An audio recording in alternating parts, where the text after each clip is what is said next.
जी, आजकल रिलेशन चाहे हम माँ बाप का कहें, चाहे हस्बैंड वाइफ का कहें, या हम बोलें कि गर्लफ्रेंड बॉयफ्रेंड वाला रिलेशन है, बहुत जल्दी टूट रहे हैं। इसका रीजन क्या? जैसे आपने बताया, सोशल मीडिया, टेक्नोलॉजी है, या उनका खुद का ईगो इतना ज्यादा है, या फिर कहीं ना कहीं इमोशनल इम्बैलेंस है रिश्तों के बीच में? क्या है? और इसको स्पिरिचुअलिटी में कैसे देखते हैं हम लोग? अगर हम इसको स्पिरिचुअल दृष्टिकोण से देखें तो जो एक महिला है, औरत है, रिलेशनशिप तो दो के बीच में ही होगा। Yin and yang, Shiva and शक्ति।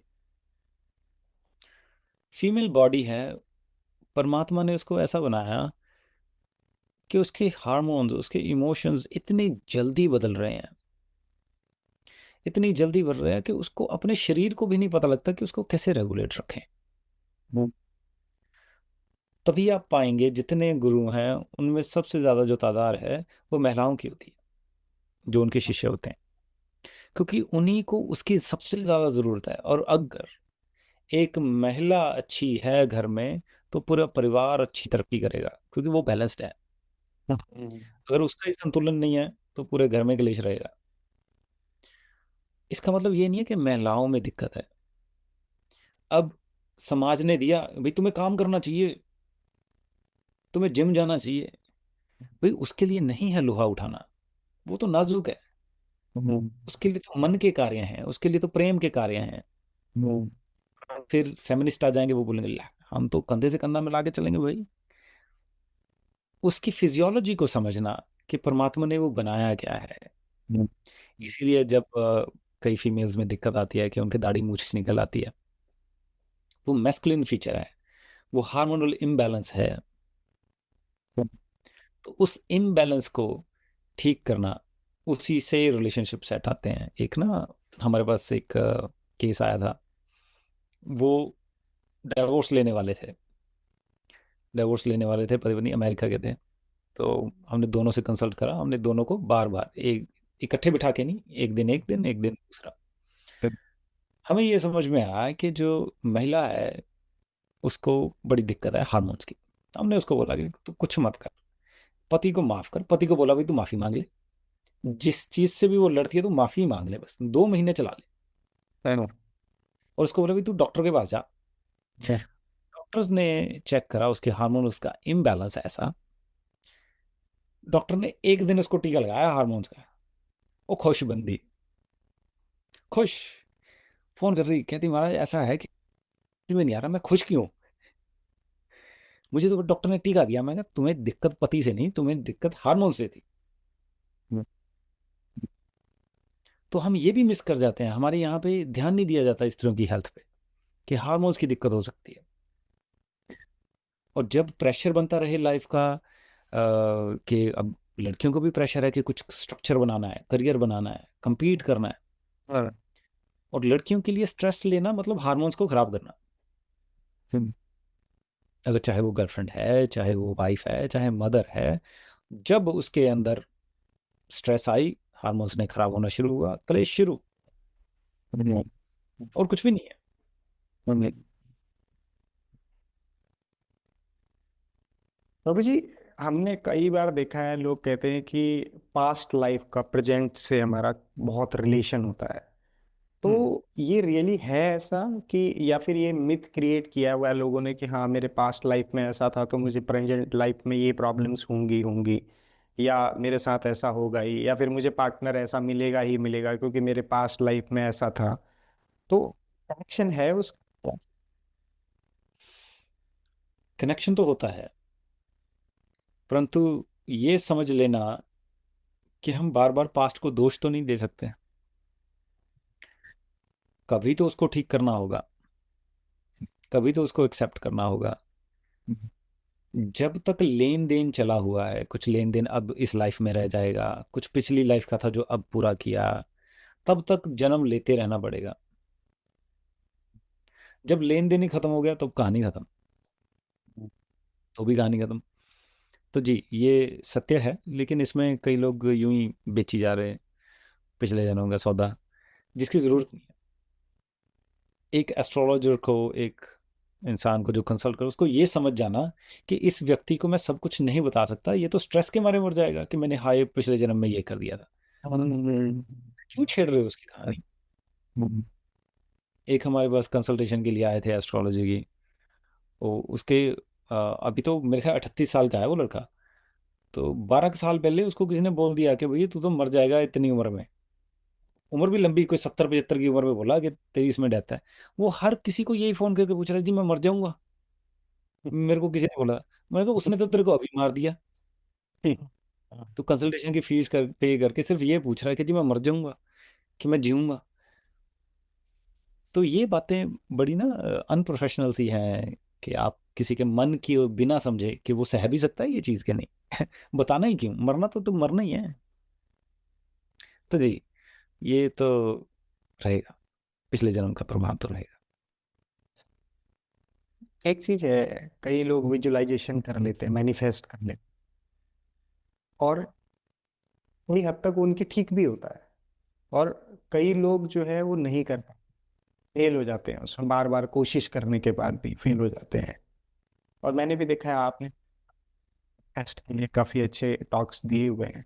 तो क्या है ये चीजें, क्यों फेल होते हैं लोग, और कुछ लोग बहुत जल्दी मैनिफेस्ट कर लेते हैं, विजुअलाइजेशन बहुत जल्दी कर लेते हैं, क्या डिफरेंस है दोनों तरीके के लोगों में? एक साधारण सा विषय है कि जान लेना कि मेरे पास है,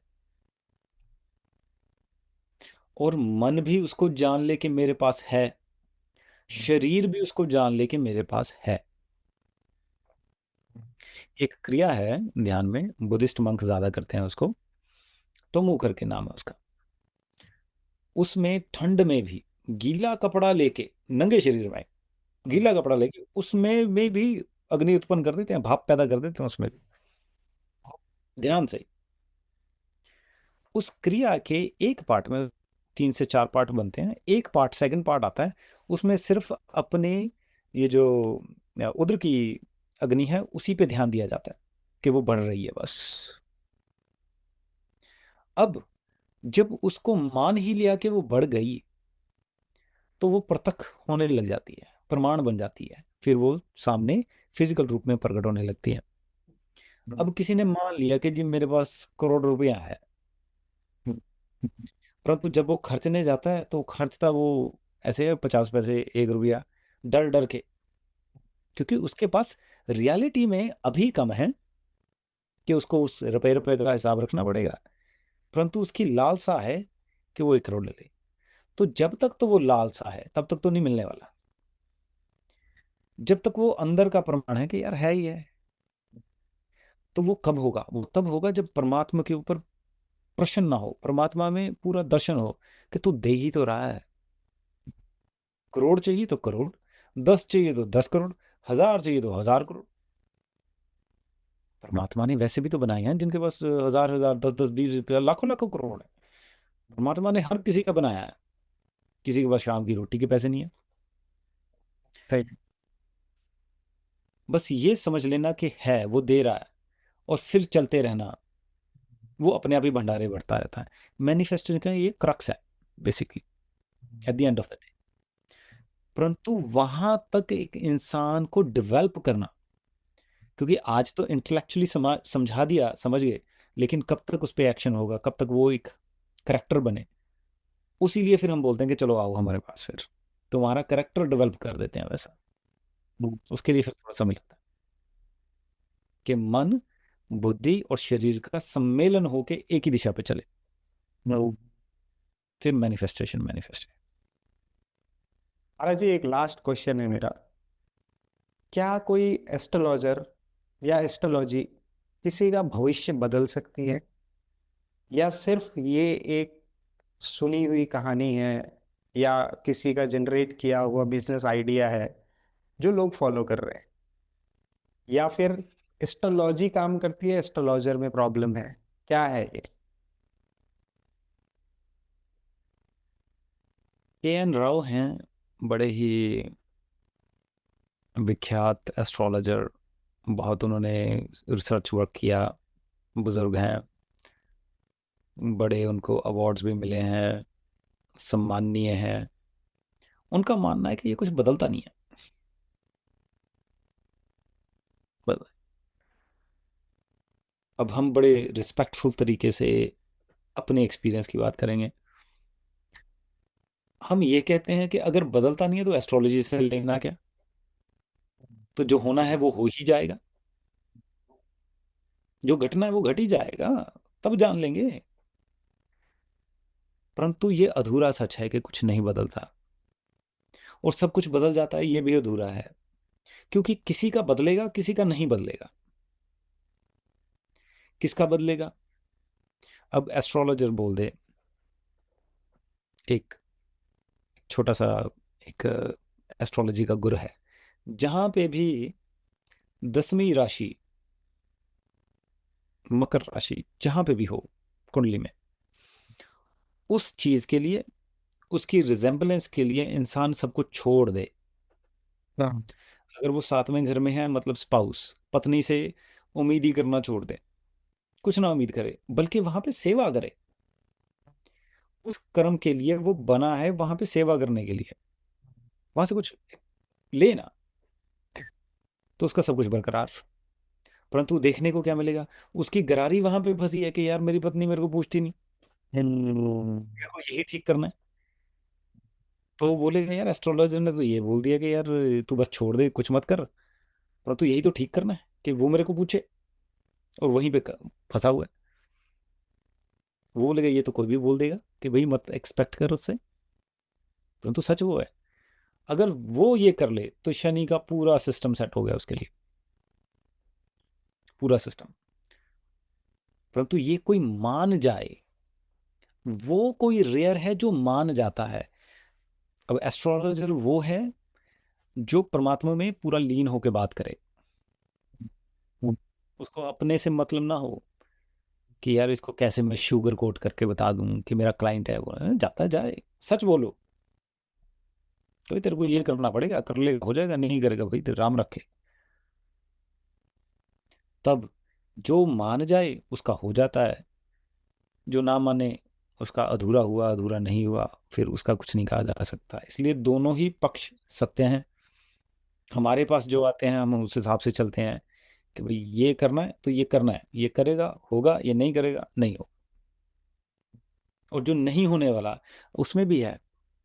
अब गुरु की पोजीशन चार्ट में दूसरे घर में हो, 8वें घर में हो, चौथे घर में हो, 9वें में हो, ऐसे लोग बड़े ना ईगोइस्टिक होते हैं। अच्छा। वो गुरु गारू नहीं बनाते, वो नहीं सुनते किसी की। वो अगर आपसे कंसल्टेशन भी ले लें ना, तो भी आप वो करेंगे नहीं जो आपने बोला। तो जब हम वैसी पोजीशनिंग देख लेते हैं, हम बोलते हैं भैया बता तो तेरे को रहे हैं, पर होना होना नहीं है तेरे से। होना के लिए तेरे को समर्पण करना पड़ेगा, उसके लिए जब तक चोट नहीं बचती लाइफ से, तब तक समर्पण। लाइफ परमात्मा चोट मारेगा, डंडा मारेगा तो चोट बजेगी। तो फिर अगर वो एक दिन के लिए भी गुरु के शरणागत हो जाएगा, भैया तू देख लियो, मैं हो सकता है कल को तेरे को ही गालियां दे रहा हूँ, पर तू देख लियो मेरी वो इच्छा नहीं है, पर तू बचा लियो, फिर भी वो बच गया, फिर भी बच गया। ऐसा। हमारा सुख बाबा, बहुत बहुत धन्यवाद हमारे सारे क्वेश्चंस का बहुत सिंप्लिसिटी से आंसर देने के लिए। और उससे ज़्यादा धन्यवाद आपका कि आपने अपने बिजी शेड्यूल में से हमारे लिए इतना टाइम निकाला और हमारे इस पॉडकास्ट में अपने सारे राज हमारे सामने शेयर करे। बहुत बहुत धन्यवाद। Thank you so much. शुक्रिया, शुक्रिया, प्रणाम जी।